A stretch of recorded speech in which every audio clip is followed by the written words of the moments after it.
Anatómicas funcionales de estos componentes del sistema nervioso central.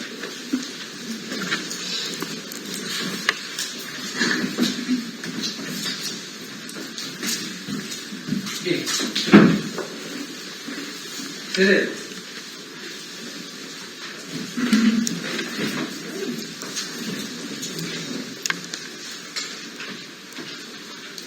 Bien. El cerebro es un órgano que va a procesar la información. La información ya sea sensitiva o motriz.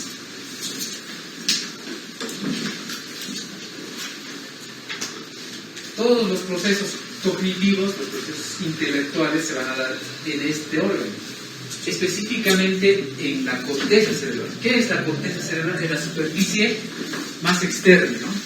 Esa superficie que está plegada en surcos, fisuras, donde se van a encontrar además las neuronas, ¿no? Las neuronas piramidales, celulares, que van a hacer interconexiones entre sí, van a hacer interconexiones con estructuras supratentoriales, con estructuras infratentoriales y con estructuras troncoencefálicas. Ya vamos a ver que el tronco está dividido en mesencéfalo, puente y médula oblongada o bulbo raquídeo.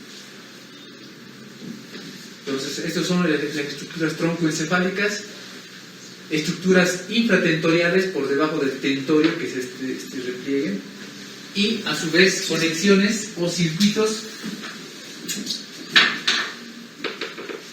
de asociación frontal, parietal, temporal y occipital. Bien, esta corteza cerebral es la parte más desarrollada del ser humano, ¿no? Lo que nos diferencia de los otros animales. De hecho se llama neocorteza, ¿no? Donde se va a producir el procesamiento de la información, la percepción de los sentidos y el procesamiento de los pensamientos abstractos, el juicio, la capacidad de discernir entre lo malo y lo bueno, y la sensibilidad, además de ejecutar, procesar y planear movimientos y esquemas de planeación en el futuro, ¿no? O sea, la planeación que uno tiene, es decir, la motivación, la planeación y la ejecución de aquello que ustedes están teniendo un objetivo de aquí en el futuro, se va a dar en una área específica del cerebro, ¿no? Entonces, el cerebro básicamente está dividido por estas dos cisuras, ¿no? Cisura de Rolando y de Silvio, o cisura central y cisura lateral. Básicamente está dividido en una región anterior que funcionalmente corresponde a una actividad motriz, motora, y una región posterior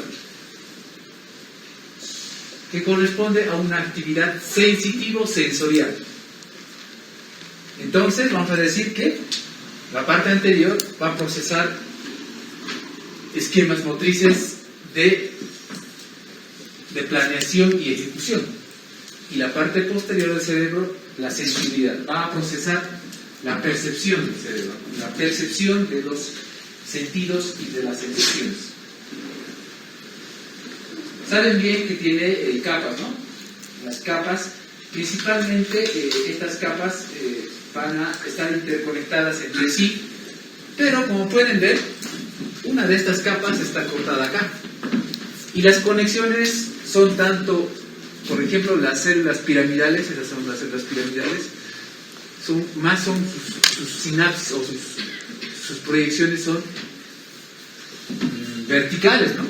Es decir, hacia el tronco encefálico y a la corteza, ¿no? Son proyecciones verticales. Pero también tienen proyecciones horizontales de interconexión. ¿Listo? Entonces, las capas del cerebro son muy importantes diferenciarlas, las capas piramidales, que son motrices, las capas granulares, que son sensitivas. Básicamente 6 capas, ¿no?, que vamos a ir mencionándolos.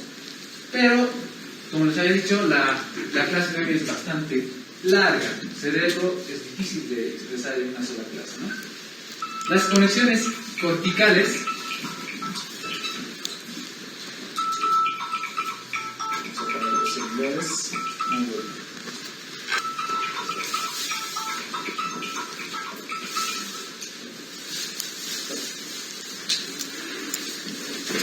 Bien, estas conexiones corticales que ya se les había mencionado son conexiones de fibras que interconectan entre fisuras, ¿no?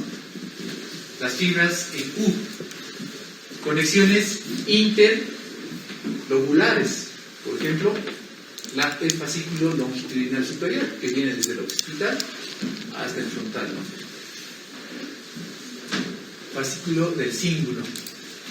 Fascículo uncinado, que conecta el lóbulo frontal con el lóbulo temporal. Fascículo uncinado. Y el fascículo longitudinal inferior, que conecta el temporal con el occipital. Son fibras de asociación intracortical que van a cumplir la función de interconectar y procesar esta información, ¿no?, ya sea visual, auditiva, procesos cognitivos.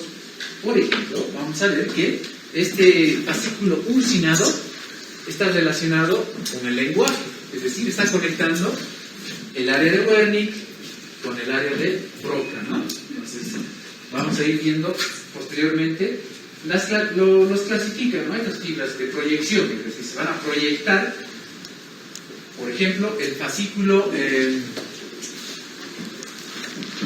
córtico-espinal es un fascículo de proyección, es decir, va a nacer en la corteza y va a descender hacia la médula espinal, es un fascículo de proyección.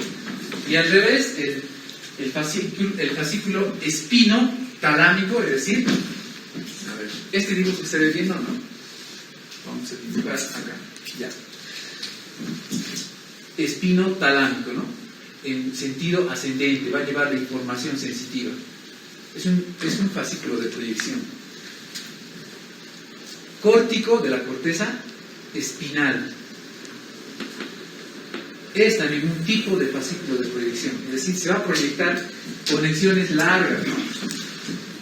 Córtico-corticales de asociación, lo que hemos mencionado, asociación interlobular, y fibras comisurales, es decir, conexión interhemisférica, ¿no? Izquierda-derecha. ¿Listo? Entonces, vamos a ver que este cerebro, al margen de que ustedes hayan avanzado los surcos y fisuras y sus funciones, tiene áreas, ¿no? Áreas que un fisiólogo, Paul Brodmann, el doctor Brodmann, lo ha cartografiado la corteza cerebral en varias estructuras, ¿no? ¿Cómo? A través de estimulación con electrodos. Por ejemplo, Brodmann había estimulado esta área, ¿no? Vamos a dibujar acá. Esta es la fisura central, ¿no? La fisura central. Entonces, este doctor había estimulado esta parte con un electrodo y el paciente ha levantado la mano, ¿no? Ha estimulado esta parte y el paciente, bueno, giraba la cabeza. Y más arriba, el paciente movía la pierna contralateral. Y también estimulaba una parte posterior y había sensación gustativa. El paciente sentía algo. Y más arriba, el paciente sentía un cosquilleo en el pie. Entonces, ha ido cartografiando esta corteza cerebral y y posteriormente ya descubre las áreas, ¿no? Las áreas que tienen funciones bastante específicas, ¿no?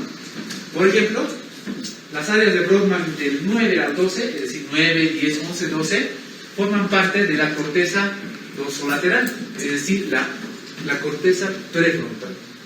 Esta corteza prefrontal está relacionada con procesos de planeación, ejecución de alguna actividad motriz, ¿no? Entonces, básicamente la planeación, la ejecución de alguna actividad motriz e incluso la motivación para realizar esta se elabora en esta área, ¿no? En la área 9, 10, 11 y 12 de Brodmann, que corresponde a qué porción, a la porción dorsolateral del lóbulo frontal.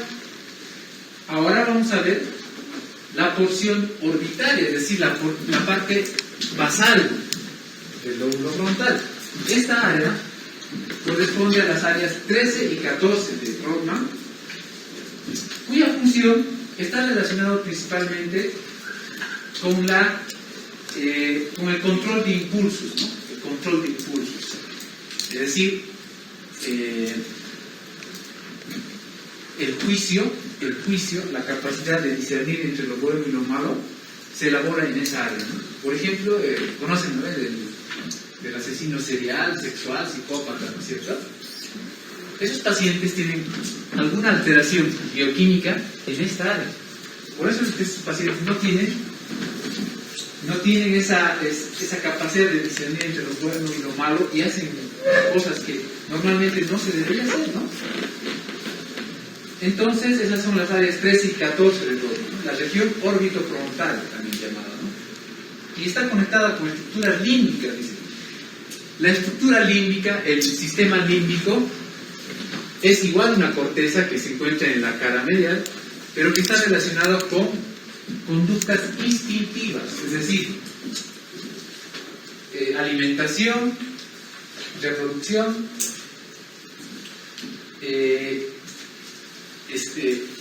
supervivencia, ¿no?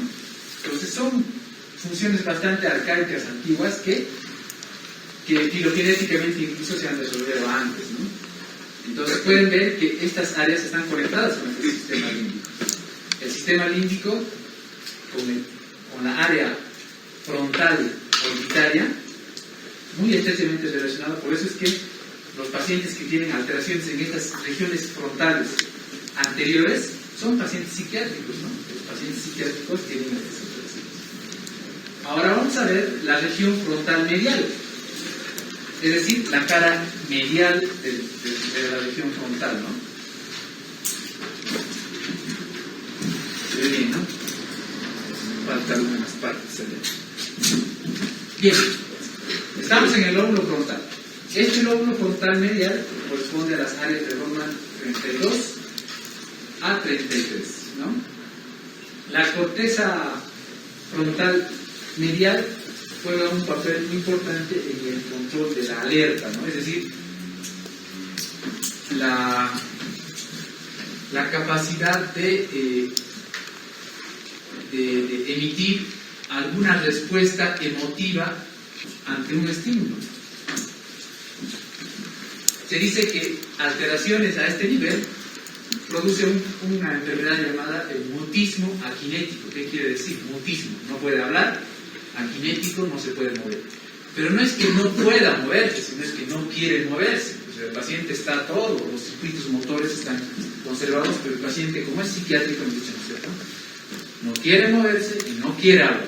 ¿Por qué? Porque no existe esa motivación para hablar, para moverse. El paciente está neurológicamente sano. Por eso, en esta parte del lóbulo, de la región frontal anterior, son básicamente funciones psiquiátricas, psicológicas, de movimiento, ¿no? Están muy estrechamente relacionados también con el sistema límbico. El sistema límbico que les había mencionado hace un momento es esta. Esta es la corteza límbica, todo esto.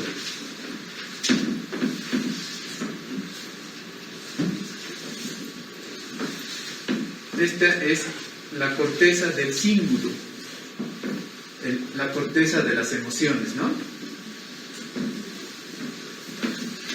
Ese es el sistema límbico. El sistema límbico también, vamos a ver que en esta parte se va a encontrar la amígdala, que es un núcleo que está relacionado con las emociones, el placer y el deseo, ¿no?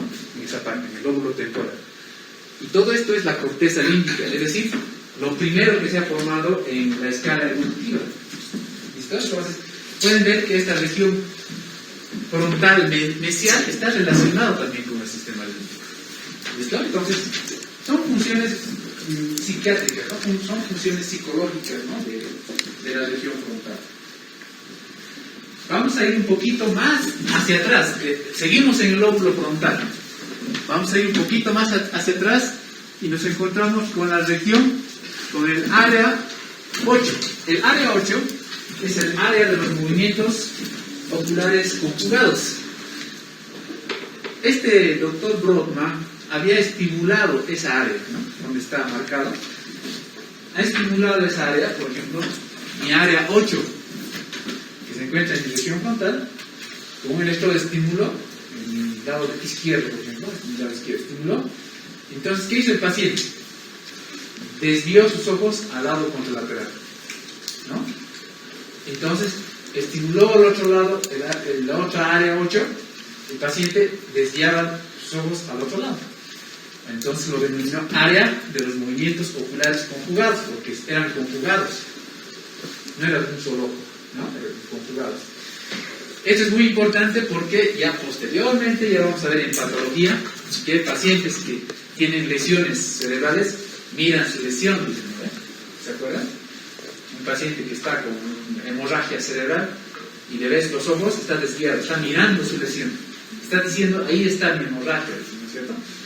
Pero la explicación fisiológica es esta. Esa área que corresponde a la segunda y primera circunvolución frontal corresponde al área 8 de los movimientos oculares conjugados. Ahora, ¿qué pasa si estimulamos ambos áreas 8 así, con un electrodo? ¿Dónde miran los ojos? Resulta que mira hacia arriba. O sea, ha experimentado este doctor Roca, no, Brodmann, ¿no? Ha experimentado bastante y estimulaba ambos y hacia arriba. Esto es muy importante. En una crisis epiléptica, en una convulsión, los pacientes miran hacia arriba, se ponen ojos blancos, convulsionan y ojos blancos están mirando arriba. ¿Qué quiere decir? Ambos hemisferios están sufriendo una serie de descargas eléctricas. Ambos áreas 8 se están descargando anormalmente. Miran hacia arriba. Pero decimos, esta es una crisis epiléptica generalizada. Algunas crisis parciales, el paciente está ahí, mira sus ojos a la izquierda y convulsiona. ¿Qué van a decir? Hay una alteración en este lado del cerebro donde se está produciendo el foco epileptógeno y hace que sus ojos del paciente se desvíen al otro lado. Entonces ya ustedes viendo al paciente cómo convulsiona ya pueden decir, hay que hacer una tomografía, debe tener un tumor en área 8 de todo, ¿no? Entonces, para correlacionar con la clínica es muy importante saber la neuroanatomía y la neurofisiología. Un poquito más abajo, en la tercera circunvolución frontal se encuentran los áreas 44 y 45 de Broca, o de Brodmann, ¿no? O también llamada área de Broca. ¿Por qué? Porque esta área está relacionado con la expresión del lenguaje, ¿no? Con la expresión, es decir, cuando ustedes eran niños han empezado a hablar, vocalizar, papá, mamá, esta área se estaba desarrollando, ¿no? Está muy relacionada con músculos de la cara, de la faringe, laringe, la respiración. Y esta área Broca de 44 y 45 se encuentra principalmente desarrollada en el lado del hemisferio dominante, es decir, los que somos diestros, escribimos con la mano derecha, nuestro hemisferio dominante será pues el hemisferio izquierdo, ¿no? Porque es cruzado, ¿no es cierto? El cerebro izquierdo controla o en el cuerpo derecho. Entonces, nuestro hemisferio dominante es el lado izquierdo. Entonces, si yo sufro una lesión, un accidente cerebrovascular que compromete esta área, entonces voy a tener una dificultad para expresar, ¿no? Entonces, no voy a poder emitir, no voy a poder decir, me duele la cabeza. Entonces voy a decir, así, ¿no? Despierto. No voy a poder expresar. Entonces, el área del lenguaje se encuentra en esta área 44-45, tercera circunvolución frontal. Área de expresión del lenguaje. La alteración de esta área se llama afasia. Afasia, es decir, imposibilidad de expresar el lenguaje. Entonces, un poco más atrás del lóbulo frontal, seguimos en el lóbulo frontal. Tenemos esta área, ¿no? La área premotora. ¿Por qué? Porque esta es la área motora. Y aquí está la cisura central o de Rolando, ¿no es cierto? Entonces, por delante de esta está la área motora primaria. Por delante de esta está el área premotora. ¿Qué quiere decir la área premotora? Área número 6 de Brodmann. Área número 6, vamos a colocar acá. Este es el 6 de Brodmann. Está relacionado con la planeación de los movimientos. Entonces, actualmente se ha hecho estudios de tomografía por emisión de positrones, donde al paciente se le ha visto y se le ha dicho, piense en mover la mano derecha, piense en mover, no mueva. Entonces se ha iluminado la área 6 de Brodmann, se ha iluminado en esta tomografía por emisión de positrones, se ha iluminado esa área contralateral, por lo que ha pensado, ¿no? Entonces, el procesamiento, la forma de cómo vamos a realizar un movimiento, primeramente se analiza a ese nivel, en la área premotora, motora suplementaria también, ¿no? La área premotora y la área motora suplementaria son dos estructuras que planean el movimiento inmediato. Y posteriormente esta planificación va a ir al área motora primaria, ¿no? Esta área motora primaria es esta. Ahí está la área motora primaria, ¿no? Es decir, por delante del surco central o de Rolando. Esta área motora primaria está relacionada con la ejecución de los movimientos, es decir, netamente motor, ¿no? Entonces pueden ver que vamos a hacer un corte a nivel de la área motora primaria, también denominada área 4 de Brodmann. Vamos a hacer un corte y vamos a ver que a este nivel esta corteza cerebral está cartografiada. Hay una representación somatotópica donde la lengua y la garganta se encuentran en esta parte, casi donde el silvio, ¿no? Esta es la cisura del silvio. Un poquito más arriba, es decir, acá vamos a ver, allá arriba, ¿no? Se encuentra la lengua, un poquito más arriba la mandíbula, un poquito más allá los labios, ¿no? Ven que los labios tienen una representación bastante amplia, ¿no? ¿Ven? Los labios tienen una representación bastante amplia, ¿por qué? Para hablar, ¿no? La cara también tiene una representación grande, es decir, toda la cabeza tiene una representación cortical grande. Y miren acá, el pulgar y la mano, una representación cortical también grande. ¿Por qué? Porque hemos ido desarrollando esa habilidad, ¿no? De mover la mano principalmente y el lenguaje. Y ya posteriormente el hombro, miren, pequeñito, el hombro. Y noten esto, en la cara medial de la corteza se encuentra el pie. Y los genitales, ¿no? Aquí no está, no dice los genitales, ¿no? Hay que anotar los genitales también. Entonces, este doctor Brodmann ha hecho una serie de experimentos estimulando en distintas áreas y ha ido cartografiando y ha formado un hombrecito, ¿no? Un hombrecito mal hecho, con una cabeza grande, una manita chiquita y unas manos grandes, unos brazos pequeños, unos piececitos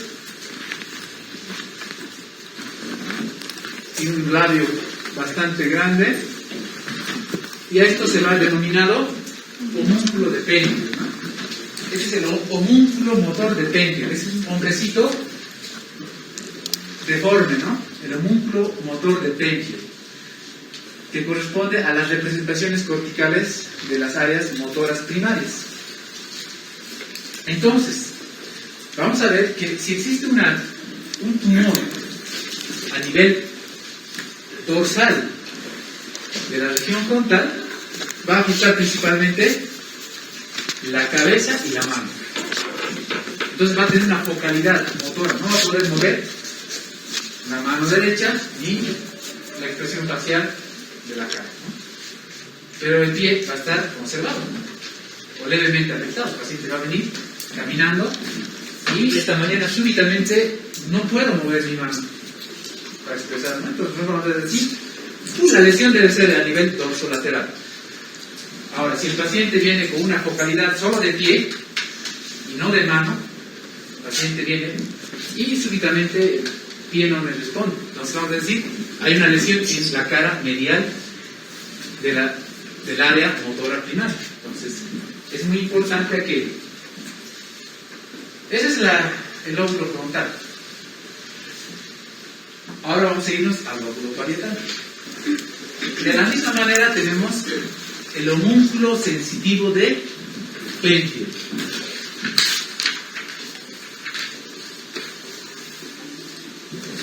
La área sensitiva, ubicada en la parte posterior del surco de Rolando o surco o cisura central, es esa área que está remarcada en azul, corresponden a las áreas 1, 2 y 3 de Brodmann, ¿no?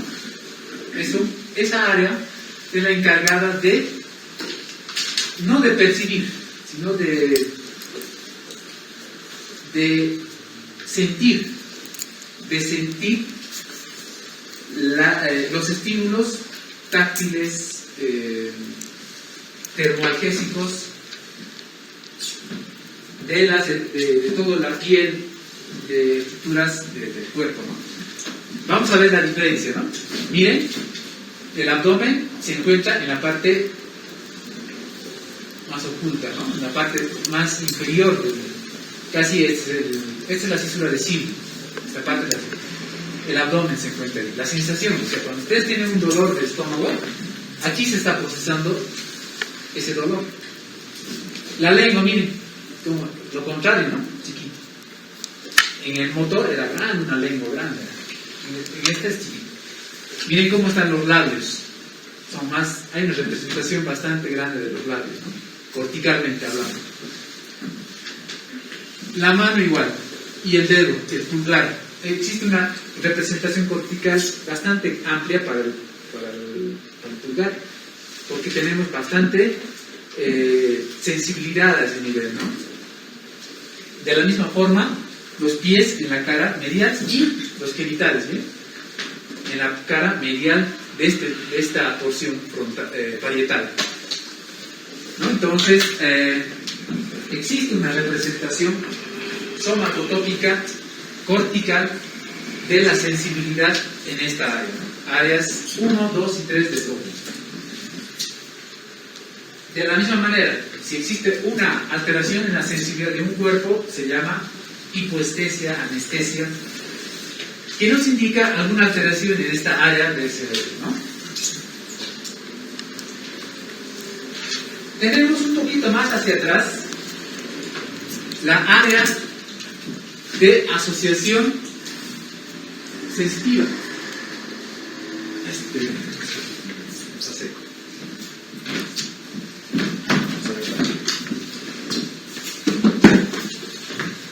Esta área de asociación sensitiva, ¿qué hace?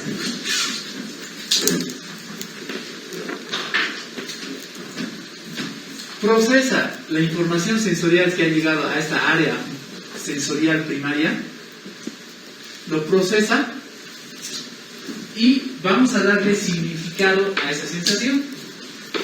Es decir, su función es la percepción de la sensibilidad, ¿no? Vamos a decir, les dan una moneda de cambio, les dan una moneda de 50 centavos, ustedes sin ver dicen, no, me falta aquí, este no es un boliviano, mi cambio era un boliviano, este es 50 centavos.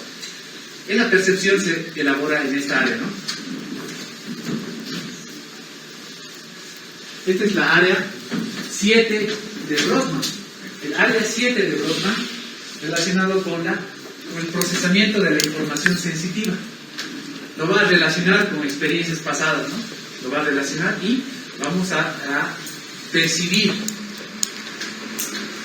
esa sensación.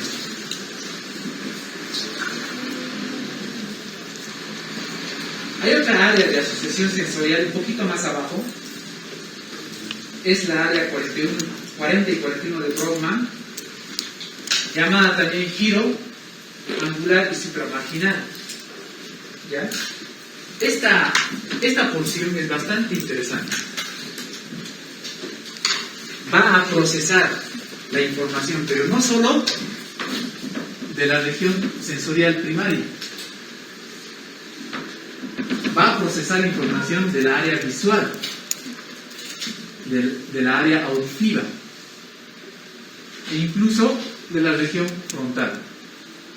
Entonces se dice que esta área es una encrucijada parieto-temporo-occipital, donde se va a realizar funciones intelectuales muy avanzadas, ¿no? De lógica principalmente.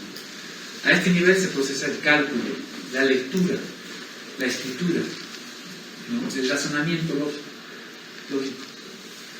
Entonces es una área bastante especializada donde va a realizar esa función, ¿no? El cálculo principalmente.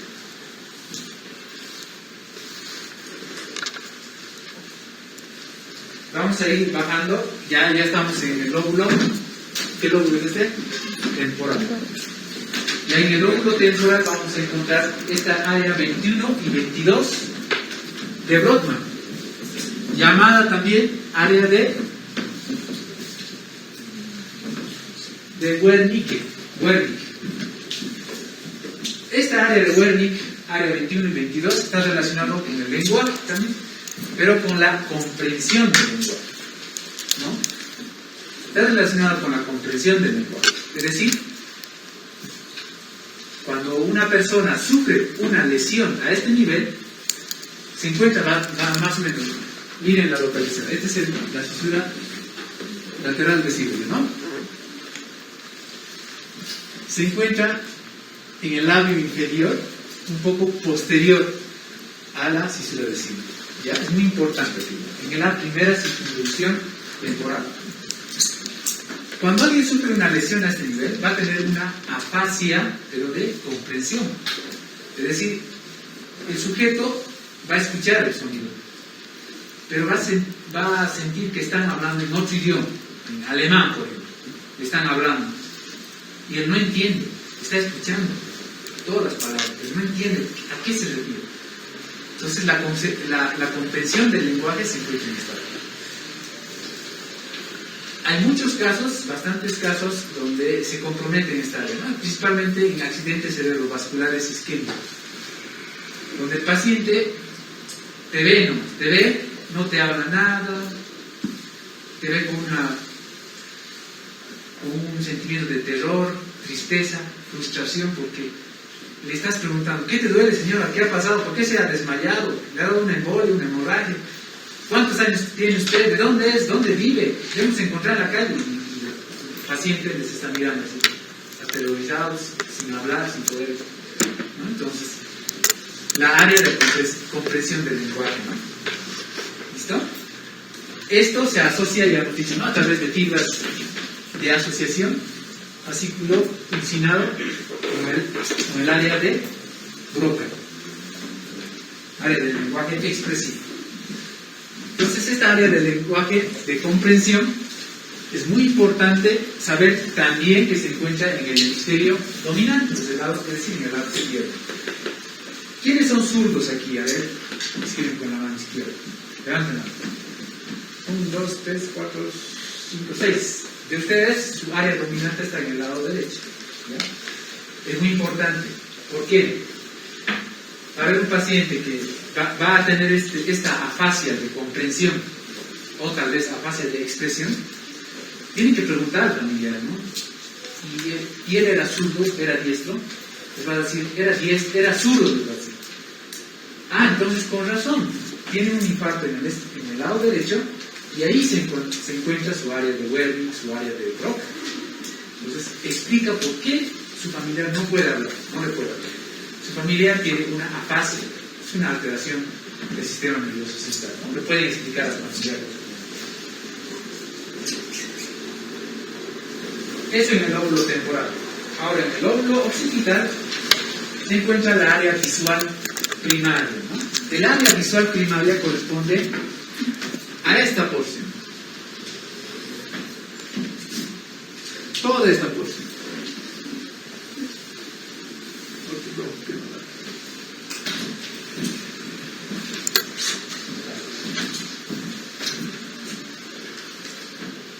Sí, toda esta porción.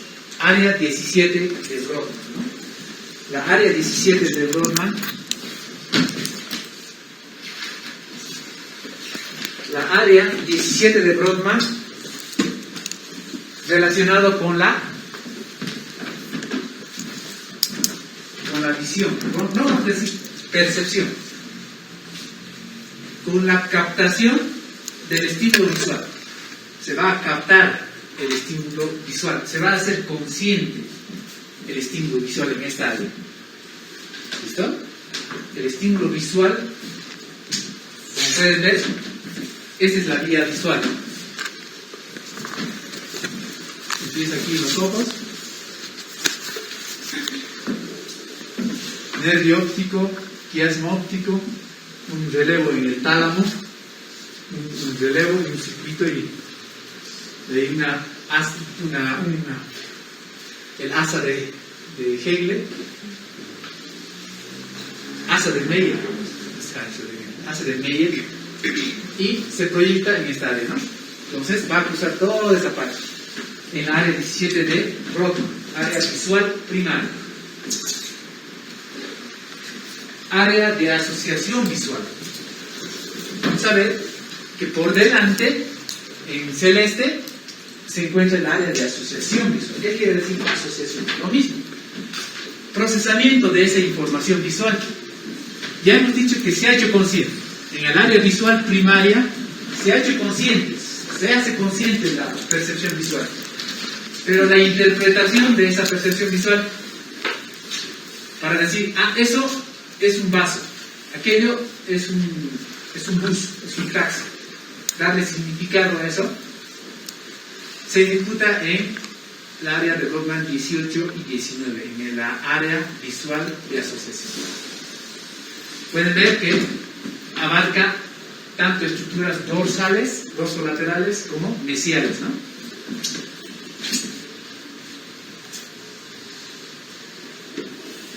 Área auditiva primaria. Hemos vuelto al temporal otra vez. Hemos vuelto al lóbulo temporal. Esta es la área auditiva primaria. Corresponde área 41-42 de Brodmann. ¿Listo? Es decir, donde llega y se hace consciente el estímulo auditivo.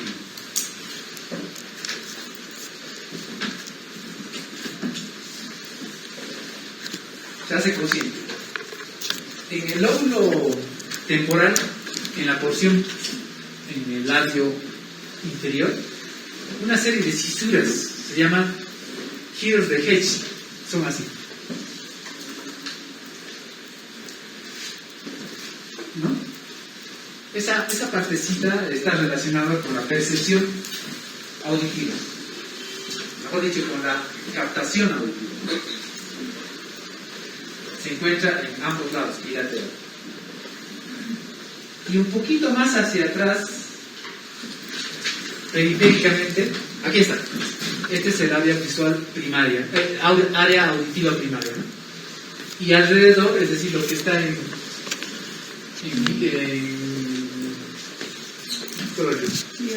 violeta, ¿no? Violeta y naranja, área de asociación auditiva. Es decir, donde se va a procesar esa información auditiva, dar significado a ese estímulo auditivo.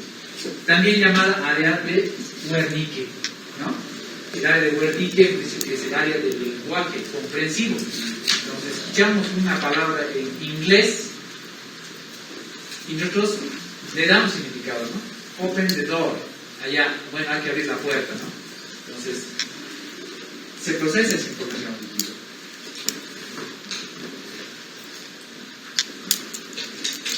Ya vamos a ir un poco ya la parte basal del cerebro, es decir, la cara inferior del cerebro. Vamos a ver que el lóbulo temporal es todo esto. Todo esto es el lóbulo temporal. Está bien. Temporo-occipital, de hecho se llama, ¿no? Lóbulo temporal. Tenemos en esta parte la región anterolateral. Antero, esta parte anterior, lateral. Porque esta parte juega un papel importante. Ahorita vamos a llegar a eso. Esta región anterolateral está relacionada principalmente con los procesos de memoria y comportamiento. La memoria se elabora a este nivel, en el neocórtex anterolateral del lóbulo temporal. Pero el más importante de estos es el neocórtex anteromedial, el área 38 de Brodmann, ¿no? Nuevamente, este es el lóbulo temporal. Y vamos a ver que aquí se encuentra el uncus del temporal, ¿no es cierto? Es el uncus. En ese lugar se encuentra el neocórtex anteromedial. Ahí se encuentra la corteza olfatoria primaria, es decir, donde le damos, percibimos conscientemente la sensación olfativa. Y también el área de asociación olfatoria, es decir, le damos significado a eso, ¿no? Lo que estamos viendo es un pollo sin condimentos, así, ¿no? Le damos ese significado. ¿Listo? El área de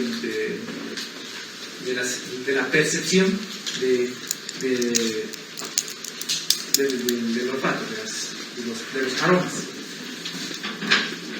Entonces, también es un área filogenéticamente antigua, es decir, se ha desarrollado antes de la neocorteza.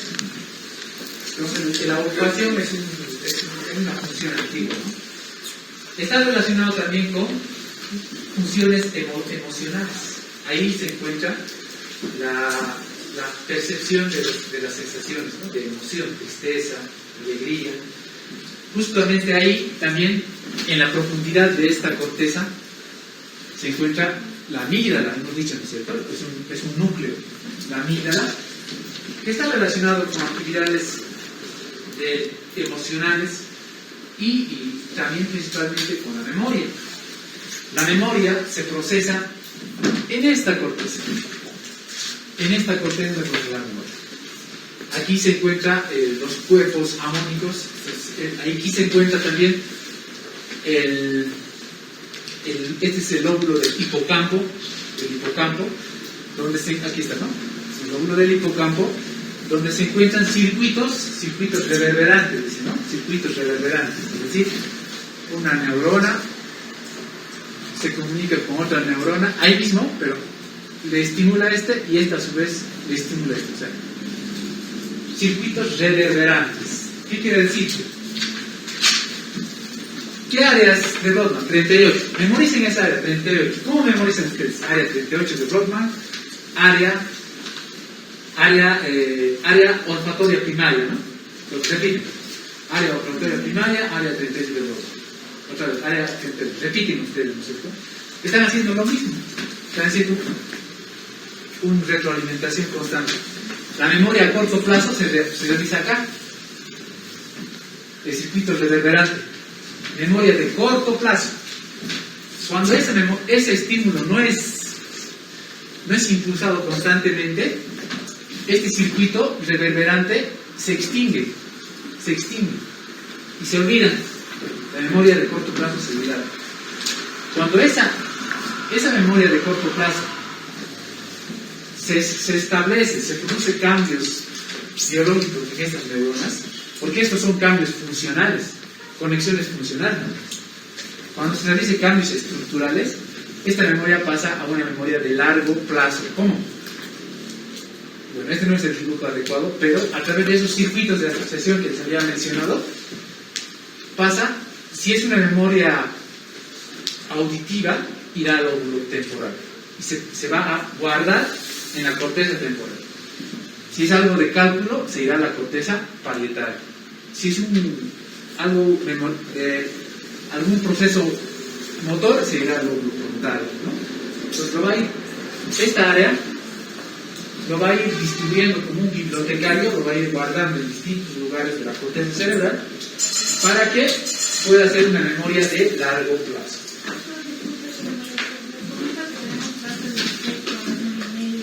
¿De qué? ¿A qué hora? Ya. Entonces vamos a quedar aquí en el